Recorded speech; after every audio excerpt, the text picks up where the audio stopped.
लेकिन ये साला कर क्या रहा है यहाँ पे? ये गड़बड़ है बाबा।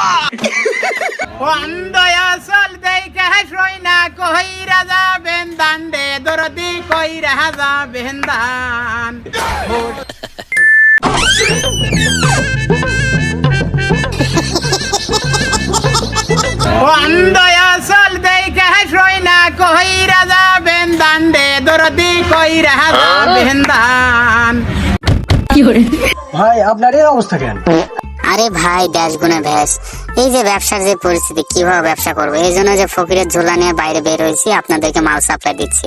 পুলিশে বাইরে দেখতে পারলে আমাকে শেষ করে দেবে, এটা আপনিও জানবেন আমিও জানবো না। হ্যাঁ থাকেন তাহলে, এই যে আপনার মাল নেন, আপনি চলে যান, আমিও আমার কাজে চলে যাই। ভালো থাকবেন, টাকাটা দেন। হ্যাঁ ঠিক আছে, এইভাবে মাল সাপ্লাই দেবো দাদা, থাকেন। আমার পুলিশ ধরে চাই, আমি যে কোন ভেজাল লোক, পুলিশ আমাকে ধরে টাকা দেখবে, পুলিশে টাকা দিবে। আমার চেহারা দেখে তো বলবে আমি বুড়ো, কিন্তু আমি যে অরিজিনালি মাল বেচা খাই। তোকে জানো না, আমি তো ছদ্মবেশ, সবই ছদ্মবেশ, আইনের চোখে ফাঁকি দেওয়া আমার কাজ।